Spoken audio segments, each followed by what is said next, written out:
Good morning, students. I am Dr. Nitesh Kumar Mishra. Today, again, we meet in class causative sentence.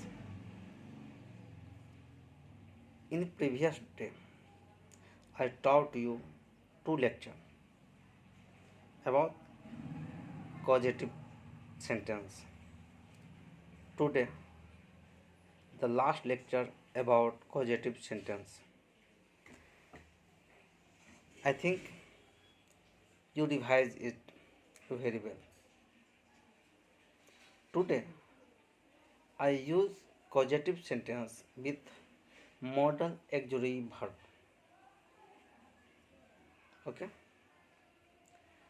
तो आप बनाए हैं translation अच्छा है। तो उसी आधार पर आज मॉडल ऑक्सिलरी वर्ब के साथ बना सकते हैं। मैं राम को पढ़ा सकता हूँ। मैं राम को पढ़ा सकता हूँ। I can teach Ram. मैं राम को पढ़वा सकता हूँ। मैं पढ़ा सकता हूँ तो हो गया एक्टिव। मैं पढ़वा सकता हूँ तो ये हो गया कॉजेटिव। तो यहाँ क्या कहेंगे?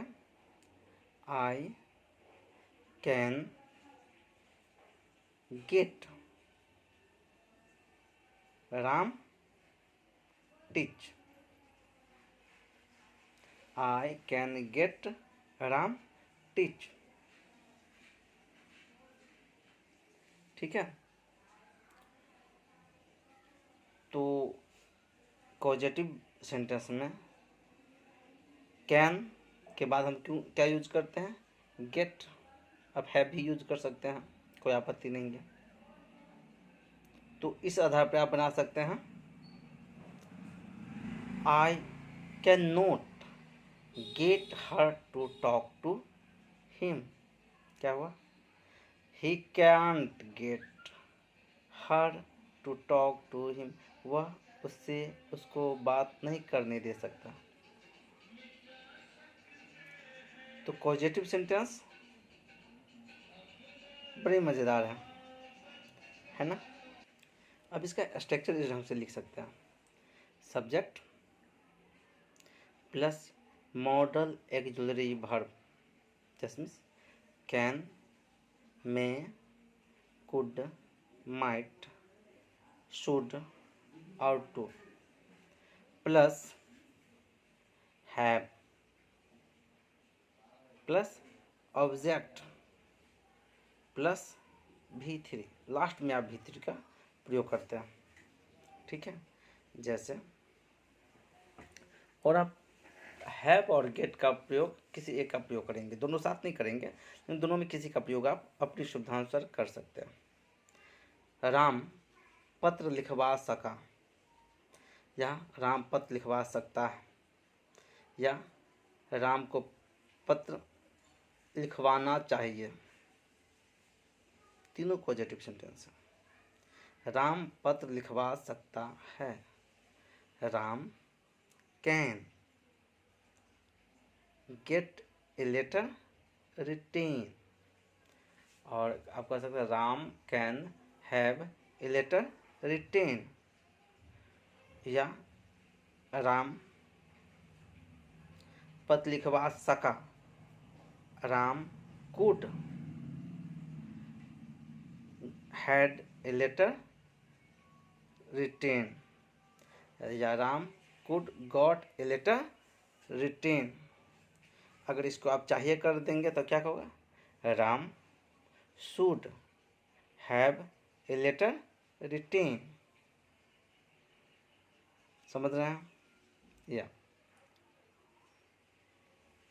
अब इसी ढंग से आप अपने मन में भी कुछ कर सकते हैं, लिख सकते हैं। धनी व्यक्ति यह सब करा ले सकते हैं। तो क्या होगा धनी का?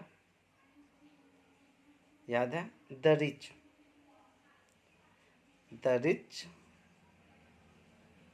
Can have all this done. The rich can have all this done, या the rich can get all this done. वह मुझे पिटवा सकता है, क्या बनाएंगे? वह मुझे पिटवा सकता है। ही कैन हैव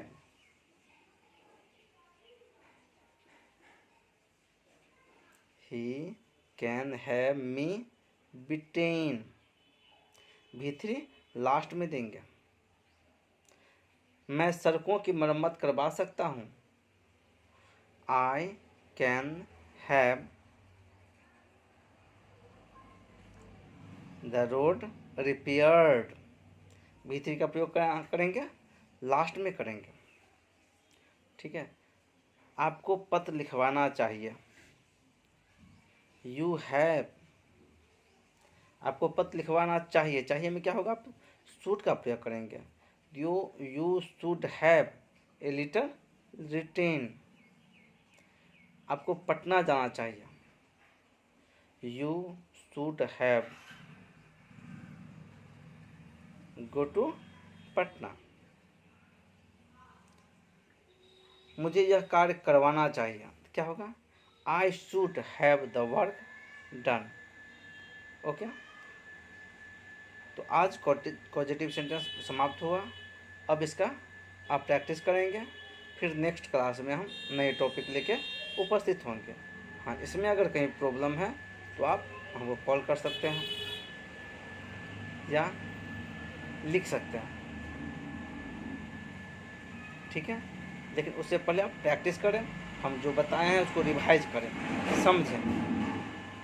क्योंकि आप देखेंगे, पढ़ेंगे, समझेंगे, तब ना आपको प्रॉब्लम समझ में आएगी। Okay, thank you, bye bye.